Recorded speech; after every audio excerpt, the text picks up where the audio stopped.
Madame, Monsieur, bienvenue dans ce journal. Face à la crise dans l'industrie de diamants en RDC, le chef de l'État multiplie des stratégies pour relancer ce secteur en marge de sa mission de travail.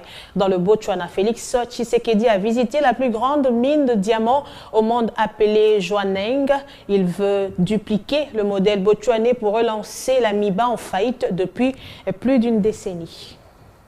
Petit par sa taille, le Botswana est l'un des pays les plus riches d'Afrique avec un PIB de 7 000 $ américains par habitant. Le Botswana doit sa prospérité à l'exploitation de son diamant dont il est le premier producteur au monde, en valeur et en volume loin devant la Russie. Il est de notoriété publique que l'organisation du secteur du diamant au Botswana est une référence mondiale. C'est dans l'objectif d'étudier le modèle économique de cette industrie afin de la dupliquer en République démocratique du Congo que le président de la République Félix-Antoine Tshisekedi Tshilombo a fait le déplacement de la mine de Jwaneng à 150 km de Gaborone. Chaleureusement accueilli par les staffs dirigeants de Debswana, société de l'État créée en 1969 en partenariat avec des BIRS, le chef de l'État congolais a été suffisamment édifié sur la gestion du diamant de l'extraction à l'importation, ainsi que sur la redistribution des dividendes aux 3 300 000 Botswanais. En 1966, le Botswana ne comptait que 640 000 habitants avec 120 km de route et son économie était tenue par le commerce de la viande de bœuf à hauteur de 98%. Aujourd'hui, selon les responsables de Debswana, la vente du diamant rapporte 80% de recettes à l'État et le pays gagne aussi beaucoup d'argent dans l'exportation de la viande de bœuf à l'Union européenne.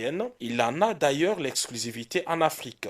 Après ces échanges, place à la visite de la mine à ciel ouvert de Jwaneng, la plus grande mine de production de diamants au monde. Le chef de l'État congolais est descendu jusqu'au fond de cette carrière. À près de 500 mètres, il a obtenu toutes des explications sur la technologie utilisée et l'organisation du travail. La mine de Jwaneng est l'une des 4 mines de diamants du Botswana. Toutes sont gérées par l'entreprise étatique Debswana qui emploie 12 000 nationaux. En 53 ans d'exploitation, cette mine a sorti 59% de sa richesse en diamants. Il faudra encore un demi-siècle pour extraire les 41% du diamant enfoui dans cette mine.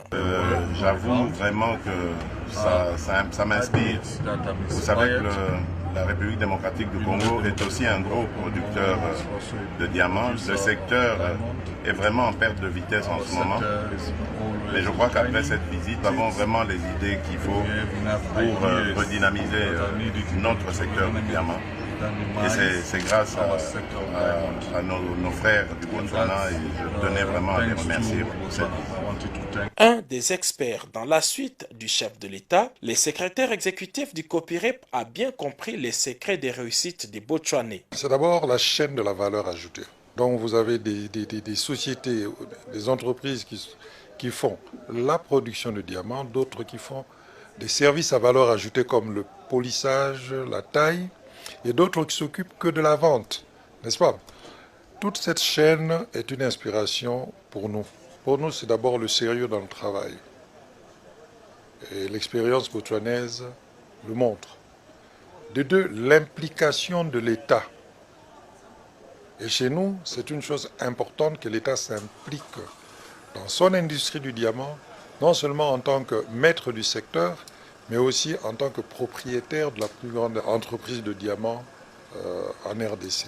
L'implication de l'État, c'est ce que le président Tshisekedi est allé voir au siège de Debswana. Il a visité tous les processus de polissage et taille de diamants pour ajouter de la valeur au produit. Il a obtenu également des explications sur toute la chaîne. Chez Okavango, une autre société de vente des diamants, le chef de l'État a été suffisamment informé de la stratégie de développement du secteur. Le président Tshisekedi a eu le bonheur de voir les produits exposés à la vente, dont ces diamants bleus d'une valeur de 40 millions de $ américains.